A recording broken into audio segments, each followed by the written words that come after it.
In Philippians chapter 3, the Apostle Paul again is writing for me what is one of my favorite chapters in all of the Bible. And in Philippians chapter 3, Paul is writing to another church in a city called Philippi. And he says this, that I may know him and the power of his resurrection. And I understand that part of it entirely. Because Jesus, I want to know what it means to live in that resurrection power. Man, I want to know what Sunday morning was like for the ladies coming to the tomb and he's no longer there, and there's excitement and there's jubilation, and when they meet Jesus and he says greetings, they fall at his feet and they worship him. I want to have those high moments where I experience God in a tangible way. I just don't want to go through the dark season that it takes to get there.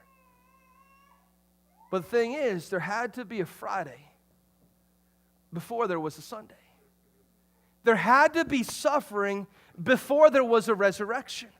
And we want to jump in our lives straight from life to the resurrection without the death that comes in between. I was at the study recently. A guy's teaching a bunch of pastors, and he talks about what he calls the JCurve. And the JCurve is going from life into a season of death before the power of the resurrection. It's living in what it calls the fellowship of his sufferings. It's living in those rough spots in life that you and I want to fast forward past because I want to get to the resurrection and the hope that comes in the resurrection.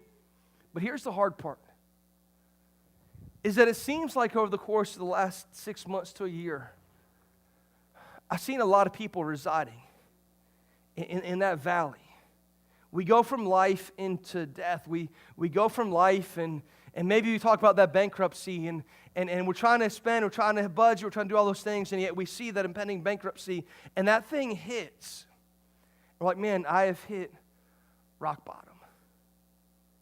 And everyone wants to jump from life to the resurrection without experiencing that death, but the death is necessary for the resurrection to come out on the other side.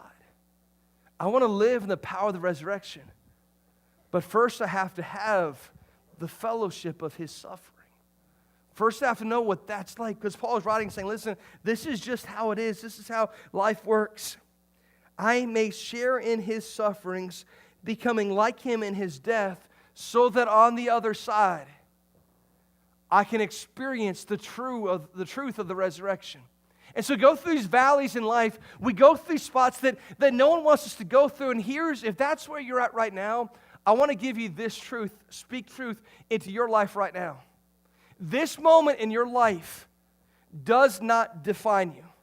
If you're in that valley right now, I'm telling you, the resurrection's on the other side, but the glory of Jesus is often found in that suffering.